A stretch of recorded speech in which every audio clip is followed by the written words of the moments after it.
Subscribe to my channel. 54,000 रुपए का 11.1/9% की दर से 3 वर्ष 2 माह का साधारण ब्याज क्या होगा।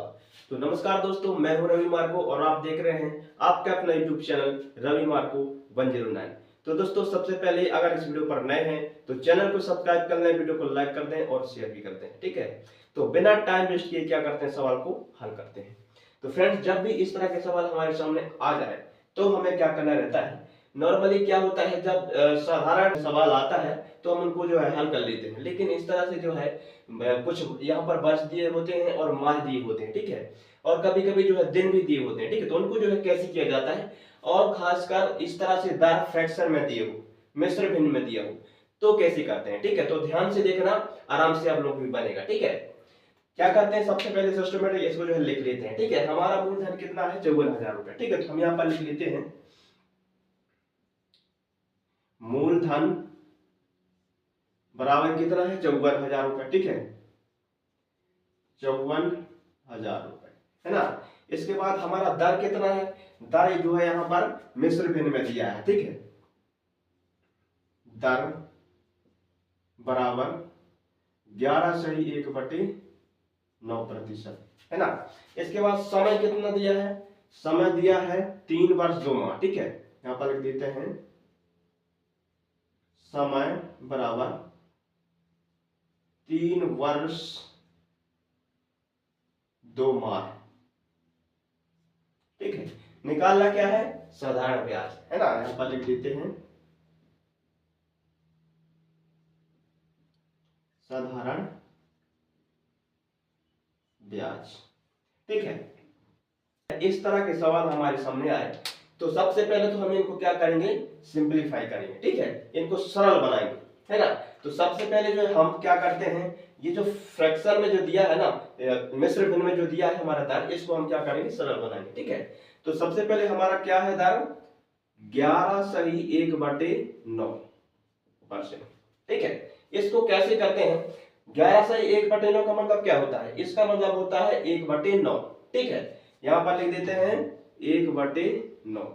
अब आप लोग सोच रहे होंगे कि 11/1/9 से डायरेक्ट 1/9 कैसे आ गया। ठीक है, तो टेंशन न लें, इसको मैं अभी बताता हूं कैसे करते हैं। ठीक है, जब भी मिश्र भिन्न हो तो उसमें क्या करना होता है, जो भी सामने अंक होता है ना, उसके साथ जो है बटे के नीचे जो संख्या होती है उसके साथ क्या होती है, गुणा होती है ना। गुणा होने के बाद जो भी संख्या आती है ना, उस संख्या के साथ जो ऊपर अंश होता है उसको जोड़ना पड़ता है ना। कैसे, मैं बताता हूं।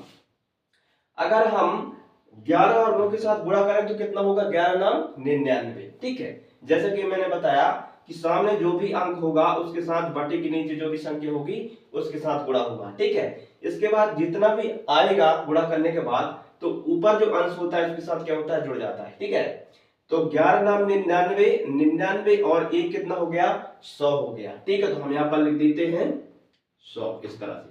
और ध्यान रखना, बटे के नीचे जो भी संख्या होता है ना, तो ये सब कैलकुलेट करने के बाद जो है वो ज्यों का त्यों रहता है, वो चेंज नहीं होता है। ठीक है, इसके बाद क्या करेंगे, हम परसेंट का चिन्ह लगा देंगे, क्योंकि यहाँ पर परसेंट का चिन्ह लगा है। ठीक है, अब इस परसेंट के चिन्ह को जो हटाना है तो क्या करेंगे, यहाँ पर लिख देंगे 100/9 गुणित 100।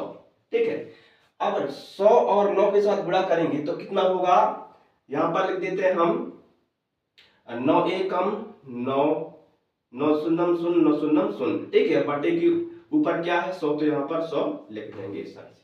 ठीक है, अब स्वाभाविक सी बात है, यहाँ पर ये 0 से ये कट जाएगा, ये 0 से ये कट जाएगा। ठीक है, तो बचेगा क्या, तो आप कहेंगे बचेगा 1/9। ठीक है, तो यही हमें फाइंड करना था। ठीक है, जैसे कि मैंने बताया कि 11/1/9 का मतलब क्या होता है, 1/9 होता है। ठीक है, तो हमारा दर कितने आ गया, 1/9 आ गया। ठीक है, ध्यान रखना। अब क्या करेंगे, हमारा समय जो है वो भी महीने में दिया है। ठीक है, अगर सिर्फ साल दिया होता तो हम आराम से हल कर लेते। ठीक है, लेकिन यहाँ पर माह दिया है तो इसको भी क्या करते हैं, सरल कर लेते हैं। ठीक है, इसको कैसे करते हैं, ये जो 3 दिया है ना, 3 वर्ष, इसको हम कुछ नहीं करेंगे, ज्यों का तो यहाँ पर लिख देंगे इस तरह से। ठीक है, इसके बाद यहां से खेल शुरू होता है, 2 माह जो दिया है ना, तो 2 को क्या करना है, ऊपर लिख देना है इस तरह से, ठीक है, और नीचे बटे का चिन्ह लगा देना है ना। इसके बाद 12 से क्या कर देना है, काट देना है। 12 से क्यों, क्योंकि 12 महीने का क्या होता है, 1 साल होता है, ठीक है। अब क्या करेंगे, इनको जो है काट देंगे। ये 3 को कुछ नहीं करना है क्योंकि अपने आप में 3 एक 3 साल है, ठीक है, इसको कुछ नहीं करना है, हमें 2 और 12 को जो है काटापीटी करना है, ठीक है। तो चलो काटते हैं, 2 से काटते हैं, 2 एकम 2, 2 छक्का कितना होता है 12, है ना। 6 बार में 12 भी कट गया, बच गया अपने पास, यहां पर लिख देते हैं 3 सही 1/6 बच गया, ठीक है। इसको और सरल कर लेते हैं। अब क्या करेंगे, वैसा ही करेंगे जैसा कि मैंने बताया था कि जब भी कोई संख्या हो सामने और बटे के नीचे जो भी संख्या होती है उसके साथ क्या होती है, गुणा होती है, ठीक है। गुणा करने के बाद जो भी संख्या आती है ना उसके साथ क्या करते हैं, जो अंश में होता है उसको जोड़ देते हैं, ठीक है। तो वैसे ही करते हैं। तो 3 छंग कितना होता है, 18 होता है, ठीक है। 3 छंग 18, 18 और 1 कितना हो गया, 19 हो गया, ठीक है। तो हम यहाँ पर लिख देते हैं 19 और बटे के नीचे क्या रहेगा, 6 ही रहेगा। जैसा कि मैंने बताया था कि बटे के नीचे जो भी संख्या होती है वो बदलती नहीं है, वैसे ही रहती है, ठीक है। इसलिए हम कह सकते हैं 19/6 वर्ष कह सकते हैं इस तरह से, ठीक है। तो हमारा कितना समय आ गया, 19/6 आ गया, ठीक है। अब क्या करना है, हमें यहाँ का काम पूरा हो गया। अब क्या करेंगे, सिंपली इसको हल कर देंगे, ठीक है। तो हमारा मूलधन कितना है, तो आप कहेंगे 54,000, ठीक है। तो हम यहाँ पर लिख लेते हैं 54,000, ठीक है, इस तरह से 54,000। इसके बाद क्या करेंगे, गुणा कर देंगे, है ना। और मूलधन के बाद क्या करना होता है साधारण ब्याज में, आप लोगों को फॉर्मूला मालूम होगा, ठीक है। तो मूलधन के बाद जो है हमेशा दर लिखा जाता है, ठीक है। तो दर क्या है हमारा, हमारा दर है 1/9, ठीक है। इसको जो हमने 11 से 1/9 को क्या किया है, सरल किया है, ठीक है। तो क्या आया है इसका 1/9 आया है, ठीक है। तो हम यहाँ पे लिख देंगे 1/9। इसके बाद फिर से गुणा, गुणा के बाद फिर क्या होता है, वहां होता है समय, ठीक है। तो समय कितना है, तो आप कहेंगे हमारा फाइनल समय कितना है, 19 सही है, सॉरी 19/6 वर्ष है, ठीक है। तो हम यहाँ पे लिख देंगे 19/6, ठीक है। अब क्या कर देंगे, सिर्फ इसको काटापीटी कर देंगे, जितना भी बचेगा तो गुणा भाग जो भी है करना कर देंगे, ठीक है। अब क्या करते हैं, यहाँ पर इस तरह से बना लेते हैं, है ना।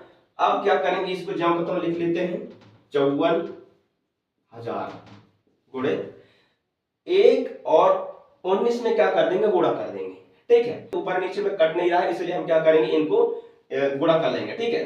तो 19 से कम कितना होता है, 19 होता है, ठीक है। इसके बाद इनका गुणा कर लेंगे, 9 छक्का कितना होता है, 54 होता है, ठीक है। 9 छक्का 54, तो यहाँ पर लिख देंगे 54, ठीक है। अब क्या कर सकता है, हाँ जी बिल्कुल कर सकता है, ठीक है। यहाँ पर 54 है तो 54 एकम 54, ठीक है, 54 एकम 54, ये कट गया, ठीक है। अब यहाँ पर जो 3 जीरो बचे ना, तो 3 जीरो को यहाँ पर रख देना है, ठीक है। कितना हो गया, 1000 हो गया। अब 1000 गुणित 19 बचा है, बाकी ये सब तो कट गए, ठीक है। तो हम क्या करेंगे, 1000 में जो है 19 का क्या कर देंगे, गुणा कर देंगे सिंपली, ठीक है। तो गुणा करेंगे तो क्या आएगा, यहाँ पर इस तरफ लिख देते हैं 19 शून्यम शून्य, 19 शून्यम शून्य, 19 शून्यम शून्य, 3 जीरो हो गया, 19 एकम 19 ही आएगा, ठीक है। तो हमारे पास आंसर कितना आ गया, 19,000, ठीक है।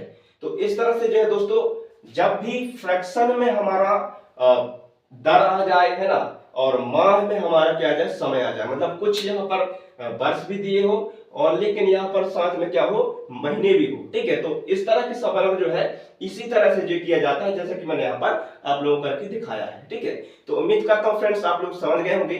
समझ में ना आया हो तो क्या करना है, वीडियो को रिपीट करके देखना है, बार बार देखना है ना। तो फ्रेंड्स आज के लिए बस इतना ही, मिलते हैं ऐसे ही सवालों के साथ अगले वीडियो में, तब तक के लिए जय हिंद जय भारत।